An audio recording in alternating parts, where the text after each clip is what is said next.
Thamarakulam VVHSSൽ പെൺകുട്ടികൾക്കായുള്ള STEM സപ്തദിന ക്യാമ്പിന്റെ സമാപനവും SSLC A+ വിജയികൾക്കുള്ള award ഇവന്റും നടന്നു. ജില്ലാ പഞ്ചായത്ത് അംഗം B. രാജലക്ഷ്മി ഉദ്ഘാടനം ചെയ്തു.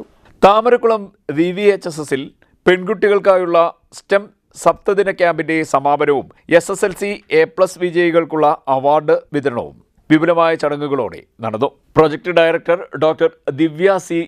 സേനനെയും ആദരിച്ചു. ചടങ്ങ് ജില്ലാ പഞ്ചായത്ത് അംഗം B. രാജലക്ഷ്മി ഉദ്ഘാടനം ചെയ്തു.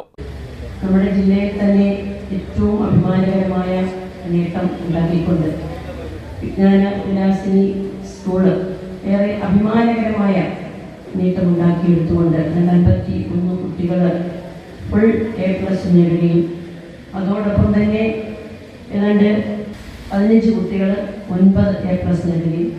School PTA president H. Rishad അധ്യക്ഷനായി. Headmistress S. Safeena BV സ്വാഗതം പറഞ്ഞു. VVHSS manager P. രാജേശ്വരി വിശിഷ്ട അതിഥിയായി പങ്കെടുത്തു. VVHSS principal R. Ratheesh Kumar മുഖ്യപ്രഭാഷണം നടത്തി. Aswathi, Philip Oommen, Anu Karakkad, Sreekala Prasad, Alfina Shanas, T. Rajeev Nair, T. Unnikrishnan, BK Biju, PS. Gireesh Kumar തുടങ്ങിയവർ സംസാരിച്ചു. Staff secretary CS. ഹരികൃഷ്ണൻ കൃതജ്ഞത പറഞ്ഞു. CDNet news Charummood.